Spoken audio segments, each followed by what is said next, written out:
Welcome to day 11 of the 2024 Advent of Code. For today's problem, we have a line of numbers, and the numbers change in iterations. Sometimes they'll split in two and the other stones shift over to make room, and other times the stones will just change. So each time we blink, the stones simultaneously change according to the first applicable rule. 0 becomes 1. If it has an even number of digits, it gets split in half.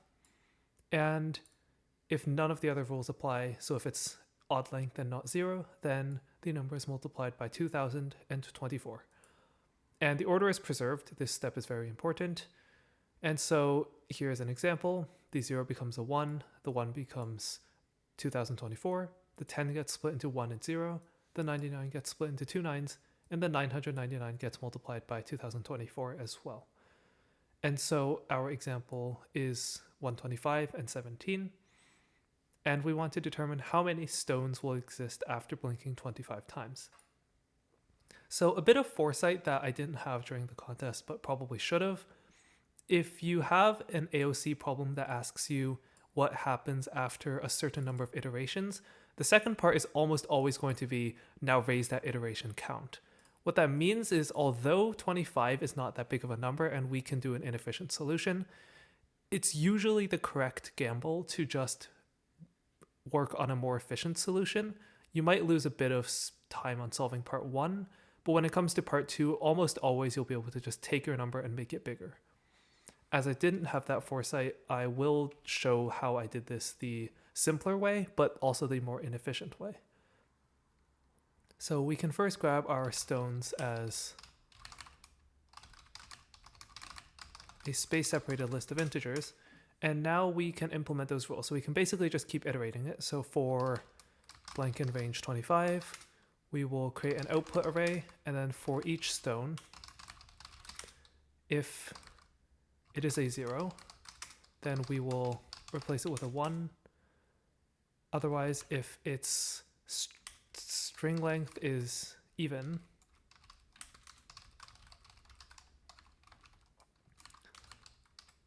then we can grab the string form as this and the length as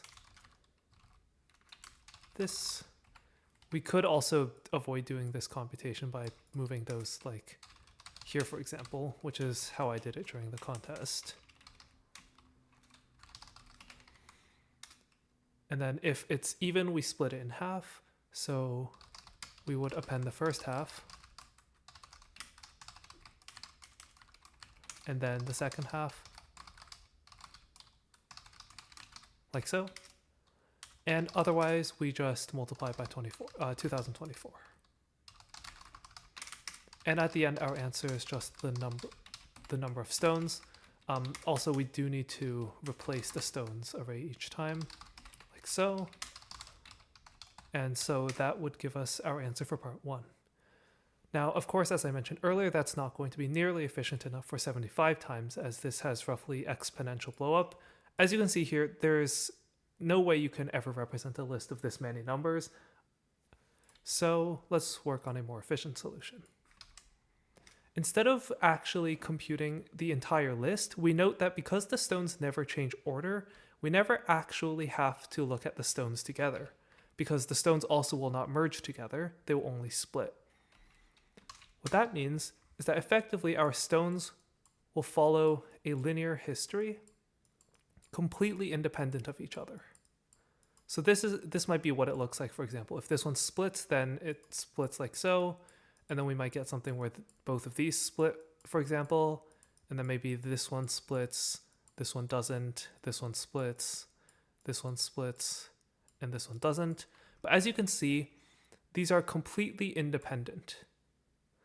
And if we cut it at any point, we can see that the branches underneath each node also remain completely independent always. And no matter how far down we go, they will always remain completely separate from each other. What that means is we can make a recursive function basically ask, given a number and the number of steps remaining to the end, how many stones will be at the bottommost step. We can do this recursively, and we can save the intermediate results to avoid doing a bunch of recalculations, and more importantly, avoid actually storing a list of that size, but rather just the number itself. I'll introduce you to a trick here. Instead of building your own cache, you can just from functools import cache, and then you can just cache a function by, let's say, let's do a quick example.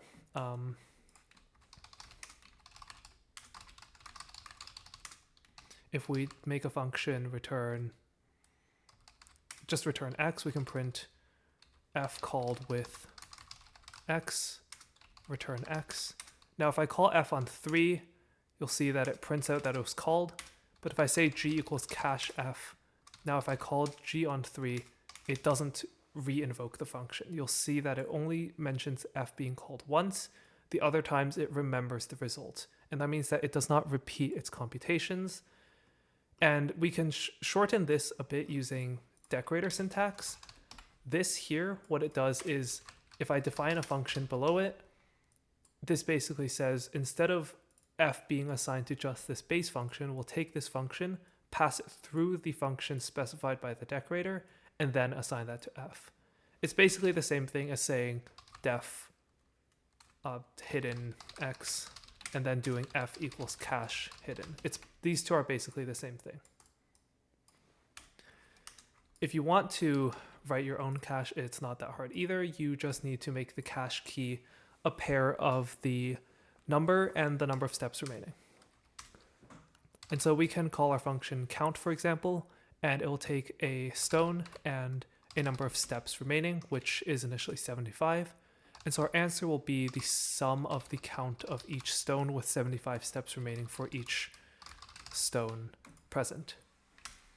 And so now we just need to determine the result. If there are no steps left, then we just return 1 because there is exactly 1 stone passed into this function.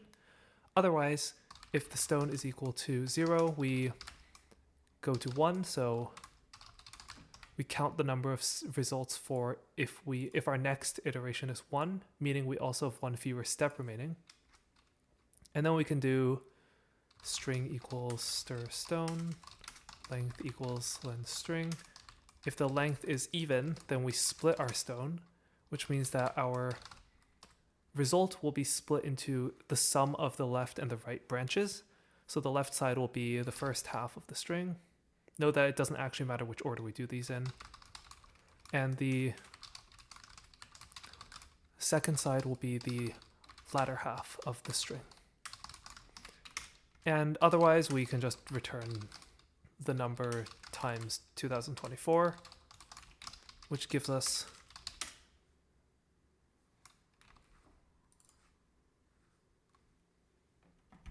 I forgot to convert these back to numbers.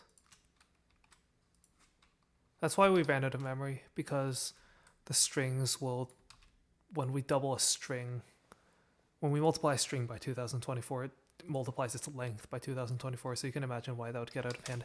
Anyway, that gives us our answer for part 2 instantaneously. This can go pretty high without really slowing it down, I think. Yeah. Eventually you'll run into a recursion limit, I think. I think that's what will prevent this from working. Yeah, as you can see, this can compute absurdly large numbers very fast, all the way until if we go to like 2000, I think we run out of memory. Yeah, eventually we'll blow the stack trace, but for 75, that seems almost laughably small. And so this gives us our answer for part 2. Anyway, I hope you enjoyed the video and I hope you learned something. Thank you for watching, and I'll see you next time.